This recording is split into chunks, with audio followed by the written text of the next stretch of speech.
Chapter 8. The Deadly Poppy Field. Our little party of travelers awakened the next morning refreshed and full of hope, and Dorothy breakfasted like a princess off peaches and plums from the trees beside the river. Behind them was the dark forest they had passed safely through, although they had suffered many discouragements, but before them was a lovely, sunny country that seemed to beckon them on to the Emerald City. To be sure, the broad river now cut them off from this beautiful land. But the raft was nearly done, and after the Tin Woodman had cut a few more logs and fastened them together with wooden pins, they were ready to start. Dorothy sat down in the middle of the raft and held Toto in her arms. When the Cowardly Lion stepped upon the raft it tipped badly, for he was big and heavy, but the Scarecrow and the Tin Woodman stood upon the other end to steady it, and they had long poles in their hands to push the raft through the water. They got along quite well at first, but when they reached the middle of the river the swift current swept the raft downstream, farther and farther away from the road of yellow brick. And the water grew so deep that the long poles would not touch the bottom. "This is bad," said the Tin Woodman, "for if we cannot get to the land we shall be carried into the country of the Wicked Witch of the West, and she will enchant us and make us her slaves." "And then I should get no brains," said the Scarecrow. "And I should get no courage," said the Cowardly Lion. "And I should get no heart," said the Tin Woodman. "And I should never get back to Kansas," said Dorothy. "We must certainly get to the Emerald City if we can," the Scarecrow continued, and he pushed so hard on his long pole that it stuck fast in the mud at the bottom of the river. Then, before he could pull it out again or let go, the raft was swept away, and the poor Scarecrow left clinging to the pole in the middle of the river. "Goodbye," he called after them, and they were very sorry to leave him. Indeed, the Tin Woodman began to cry, but fortunately remembered that he might trust, and so dried his tears on Dorothy's apron. Of course this was a bad thing for the Scarecrow. "I am now worse off than when I first met Dorothy," he thought. "Then, I was stuck on a pole in a cornfield, where I could make believe scare the crows, at any rate. But surely there is no use for a Scarecrow stuck on a pole in the middle of a river. I am afraid I shall never have any brains, after all." Down the stream the raft floated, and the poor Scarecrow was left far behind. Then the Lion said, "Something must be done to save us. I think I can swim to the shore and pull the raft after me, if you will only hold fast to the tip of my tail." So he sprang into the water, and the Tin Woodman caught fast hold of his tail. Then the Lion began to swim with all his might toward the shore. It was hard work, although he was so big, but by and by they were drawn out of the current, and then Dorothy took the Tin Woodman's long pole and helped push the raft to the land. They were all tired out when they reached the shore at last and stepped off upon the pretty green grass, and they also knew that the stream had carried them a long way past the road of yellow brick that led to the Emerald City. "What shall we do now?" asked the Tin Woodman, as the Lion lay down on the grass to let the sun dry him. "We must get back to the road, in some way," said Dorothy. "The best plan will be to walk along the river bank until we come to the road again," remarked the Lion. So, when they were rested, Dorothy picked up her basket and they started along the grassy bank, to the road from which the river had carried them. It was a lovely country, with plenty of flowers and fruit trees and sunshine to cheer them, and had they not felt so sorry for the poor scarecrow, they could have been very happy. They walked along as fast as they could, Dorothy only stopping once to pick a beautiful flower, and after a time the Tin Woodman cried out, "Look!" Then they all looked at the river and saw the scarecrow perched upon his pole in the middle of the water, looking very lonely and sad. "What can we do to save him?" asked Dorothy. The Lion and the Woodman both shook their heads, for they did not know. So they sat down upon the bank and gazed wistfully at the scarecrow until a stork flew by, who, upon seeing them, stopped to rest at the water's edge. "Who are you and where are you going?" asked the stork. "I am Dorothy," answered the girl, "and these are my friends, the Tin Woodman and the Cowardly Lion, and we are going to the Emerald City." "This isn't the road," said the stork, as she twisted her long neck and looked sharply at the queer party. "I know it," returned Dorothy, "but we have lost the scarecrow, and are wondering how we shall get him again."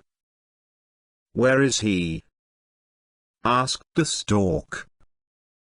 "Over there in the river," answered the little girl. "If he wasn't so big and heavy I would get him for you," remarked the stork.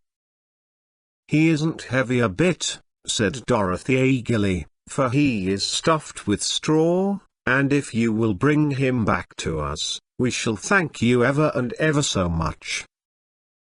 "Well, I'll try," said the stork, "but if I find he is too heavy to carry I shall have to drop him in the river again." So the big bird flew into the air and over the water till she came to where the scarecrow was perched upon his pole. Then the stork with her great claws grabbed the scarecrow by the arm and carried him up into the air and back to the bank, where Dorothy and the Lion and the Tin Woodman and Toto were sitting. When the scarecrow found himself among his friends again, he was so happy that he hugged them all, even the Lion and Toto, and as they walked along he sang "Tol-de-rid-o-oh." At every step, he felt so gay. "I was afraid I should have to stay in the river forever," he said, "but the kind stork saved me, and if I ever get any brains I shall find the stork again and do her some kindness in return." "That's all right," said the stork, who was flying along beside them.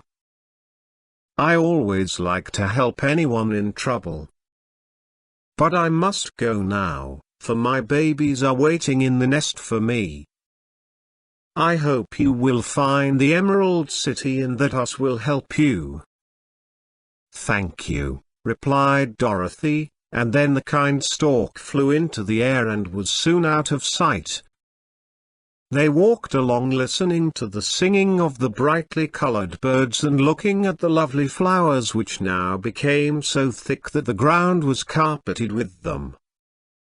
There were big yellow and white and blue and purple blossoms, besides great clusters of scarlet poppies, which were so brilliant in color they almost dazzled Dorothy's eyes. "Aren't they beautiful?" the girl asked, as she breathed in the spicy scent of the bright flowers. "I suppose so," answered the scarecrow. "When I have brains, I shall probably like them better. If I only had a heart, I should love them," added the Tin Woodman. "I always did like flowers," said the Lion. "They have seemed so helpless and frail. But there are none in the forest so bright as these.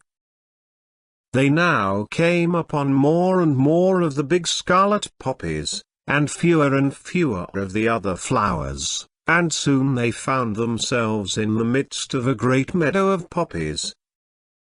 Now it is well known that when there are many of these flowers together, their odor is so powerful that anyone who breathes it falls asleep, and if the sleeper is not carried away from the scent of the flowers, he sleeps on and on forever. But Dorothy did not know this, nor could she get away from the bright red flowers that were everywhere about, so presently her eyes grew heavy and she felt she must sit down to rest and to sleep. But the Tin Woodman would not let her do this. "We must hurry and get back to the road of yellow brick before dark," he said, and the Scarecrow agreed with him. So they kept walking until Dorothy could stand no longer. Her eyes closed in spite of herself and she forgot where she was and fell among the poppies, fast asleep. "What shall we do?" asked the Tin Woodman. "If we leave her here she will die," said the Lion. "The smell of the flowers is killing us all. I myself can scarcely keep my eyes open, and the dog is asleep already."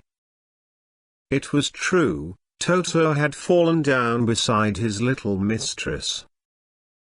But the Scarecrow and the Tin Woodman, not being made of flesh, were not troubled by the scent of the flowers.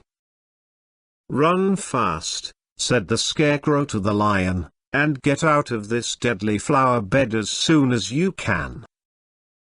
We will bring the little girl with us, but if you should fall asleep you are too big to be carried."